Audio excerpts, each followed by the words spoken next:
Welcome to Once Nightfall, where we unwind, we dream, and we drift peacefully into sleep. My name is Fury, and I'll be your guide tonight. In this evening's story, we'll step into a magical retelling of Cinderella, a world of glittering gowns, starry skies, and soft moonlight. Together, we'll walk beside Cinderella through her quiet moments, her dreams, and the gentle magic that surrounds her long before the ball begins. One of the most wonderful things about Once Nightfall is the chance to bring your imagination to life. Whether that's through enchanted forests, distant lands, or timeless fairy tales like the one we're about to explore tonight. We narrators are lucky to help paint these calming scenes and to share something soothing and new in each story created by our incredible team of writers. Before we enter Cinderella's world, I invite you to get comfortable.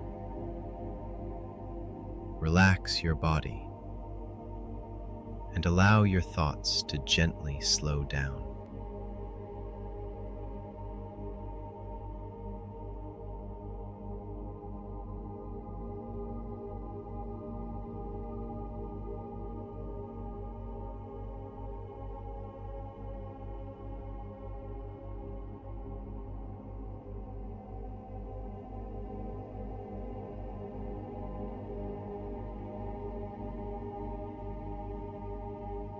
Once upon a time, in a faraway kingdom nestled between emerald valleys and silver-capped mountains, there lived a young girl named Cinderella. Her name, meaning Little Cinder Girl, was a tender nickname from her late mother, who saw her daughter's radiant spirit, even when she sat by the hearth, dusted with ash. Cinderella was a child of extraordinary kindness, with eyes that sparkled like morning dew and a smile that warmed the coldest hearts. Her golden hair cascaded in soft waves, and her laughter was a melody that lingered in the air like bird song. Cinderella's early years were filled with love. Her mother, a gentle woman with a voice like a lullaby, taught her to find joy in small things: the rustle of leaves, the dance of fireflies, and the songs of sparrows. Her father, a merchant with a heart as wide as the kingdom, brought her trinkets from distant lands and told her stories of adventure.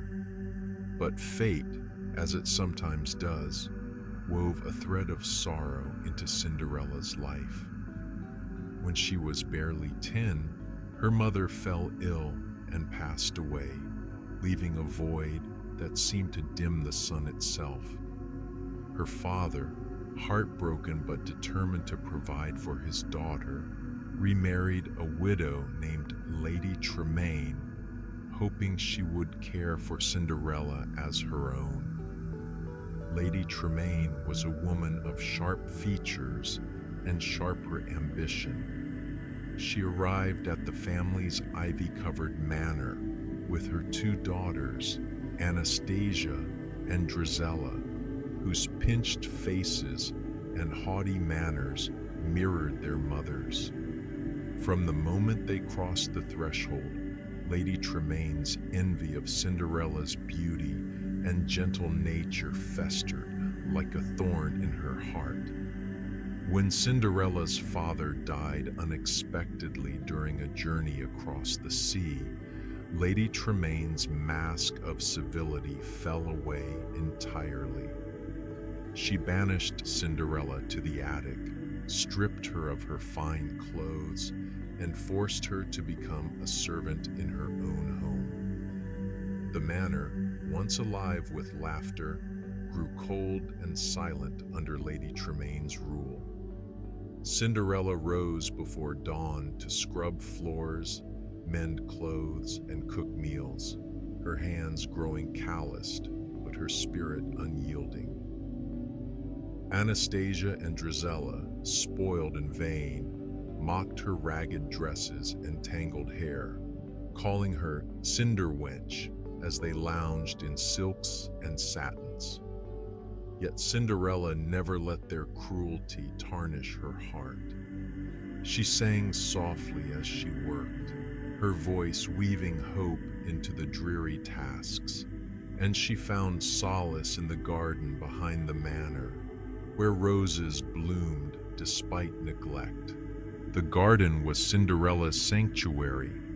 There, beneath an ancient willow tree, she befriended the creatures of the earth, chattering squirrels, curious rabbits, and a pair of bluebirds named Pip and Pearl. She shared her meager meals with them, and in return, they brought her gifts: a shiny pebble, a perfect acorn, a feather soft as a whisper. "You're my family now," she'd tell them, her voice tender. The animals seemed to understand, nestling close as she spoke of her dreams: to dance under starlight, to feel loved, to honor her mother's memory by living with kindness. One crisp autumn day, as golden leaves drifted like confetti, a royal herald rode through the village, his trumpet blaring.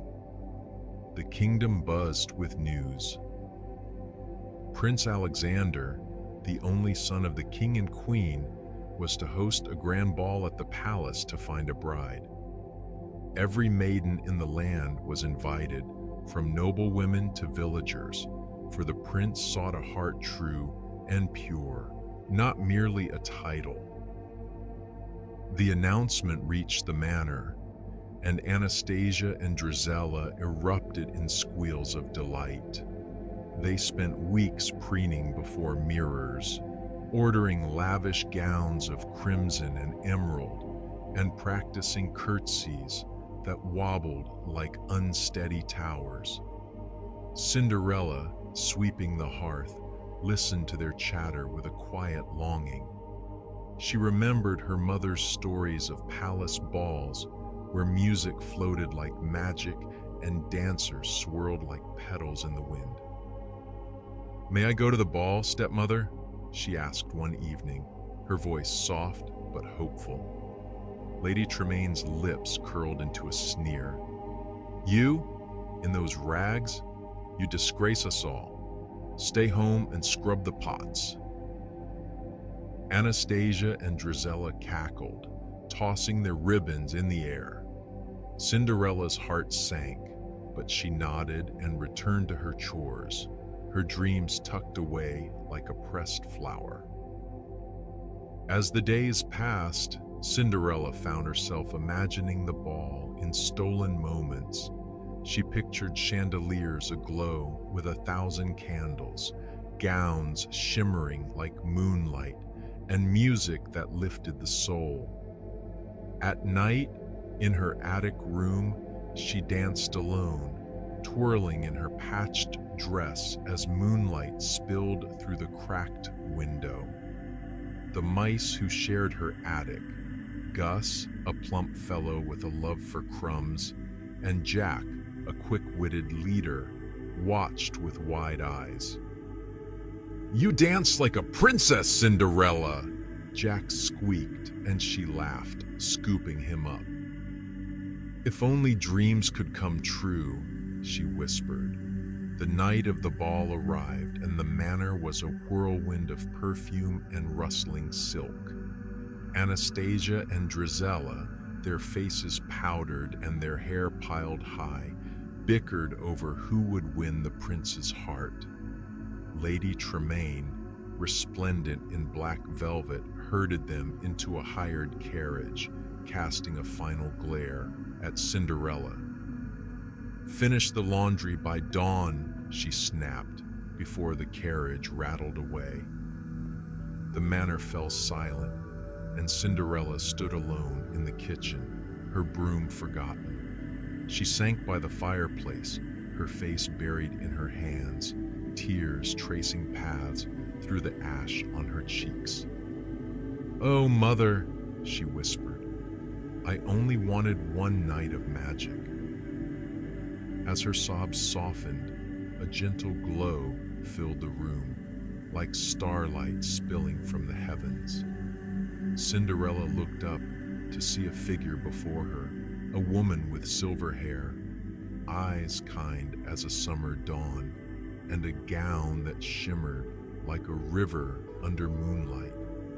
In her hand was a wand that sparkled with tiny motes of light. "Why do you weep, my dear?" the woman asked, her voice as soothing as a lullaby. Cinderella, startled but unafraid, poured out her heart, telling of her stepmother's cruelty and her dream of the ball. The woman smiled, her presence wrapping Cinderella in warmth. "I am your fairy godmother, sent to grant your heart's wish. You shall go to the ball, my child." Cinderella's eyes widened. "But how? I have no dress, no carriage."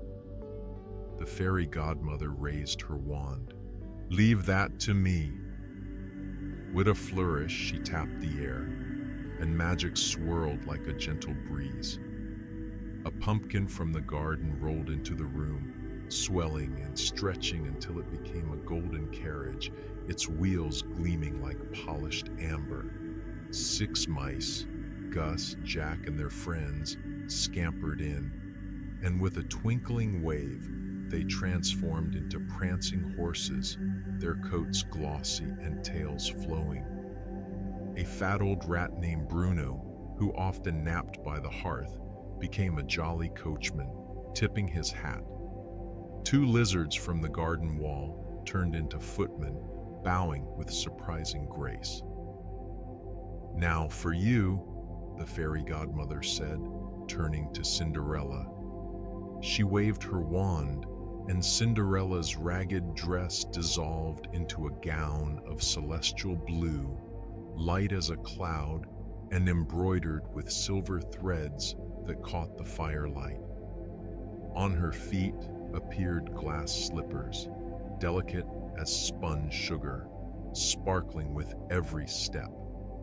Her hair was swept into an elegant cascade, adorned with a tiara of tiny stars. Cinderella gasped, touching the gown.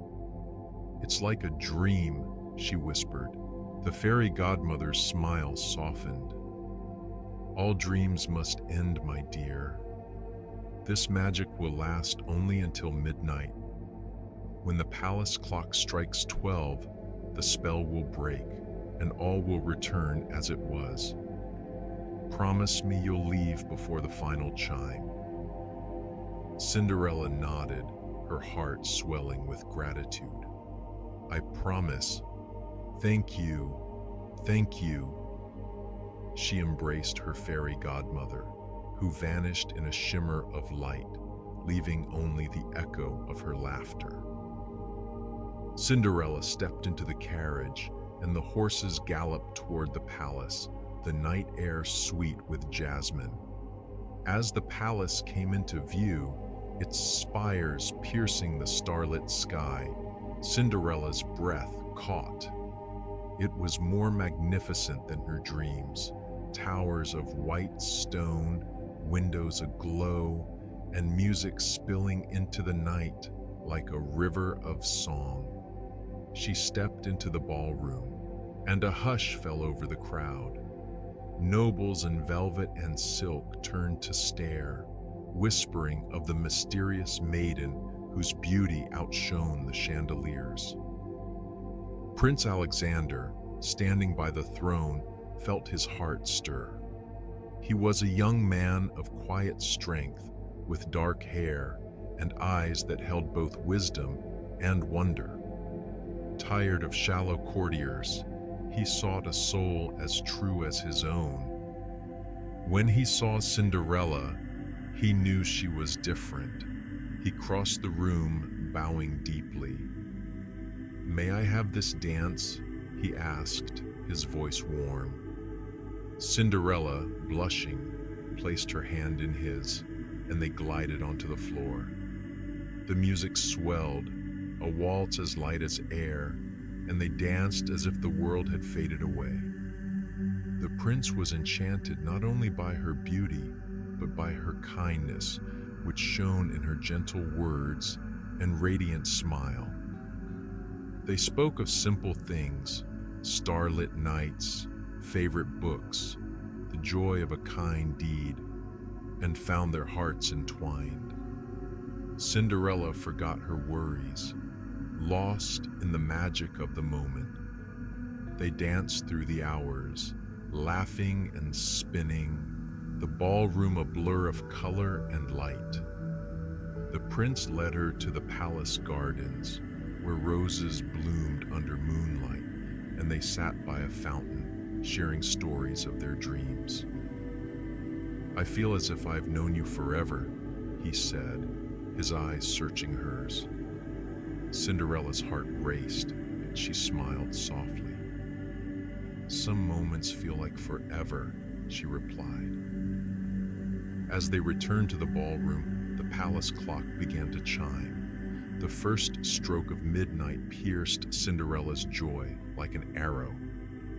"I must go," she gasped, pulling away. The prince, confused, reached for her hand. "Please tell me your name." But the second chime rang, and Cinderella fled, her gown shimmering as she ran. Down the grand staircase she raced, her heart pounding. On the final step, one glass slipper slipped off, glinting like a fallen star. She hesitated, but the third chime sounded, and she dared not stop. She vanished into the night, climbing into her carriage as it sped away. The final chime echoed, and the magic unraveled. The carriage became a pumpkin, the horses mice, the coachman a rat.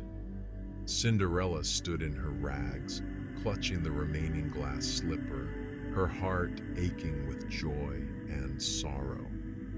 She hid the slipper in her attic, a secret treasure, and fell asleep, dreaming of the prince's smile.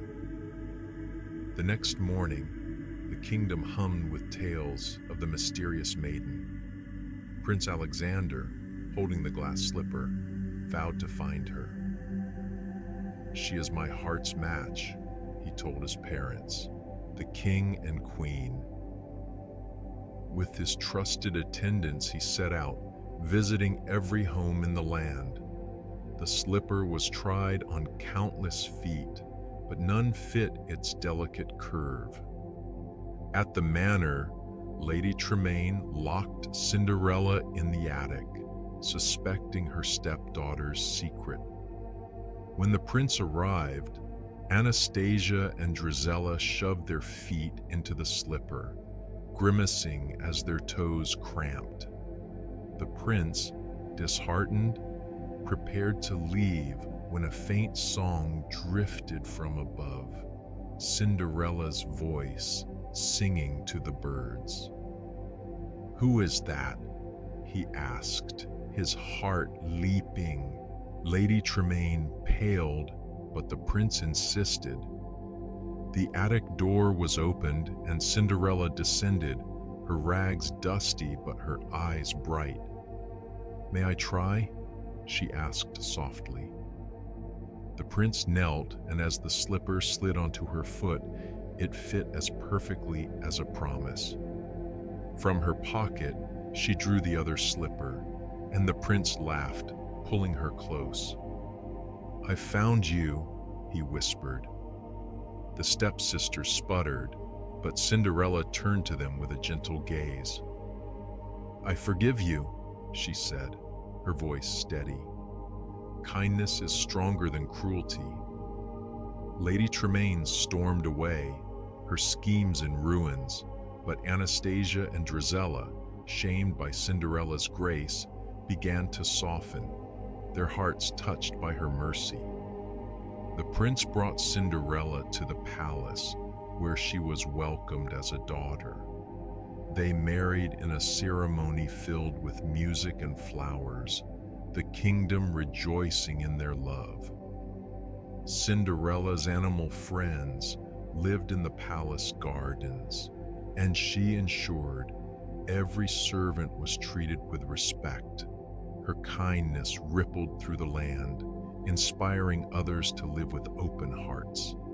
And so, Cinderella and Prince Alexander lived happily ever after, their love a beacon of hope, proving that kindness, courage, and a touch of magic could overcome any darkness. As the stars twinkled above the palace, the world seemed to whisper, "Dreams, when true, always find a way."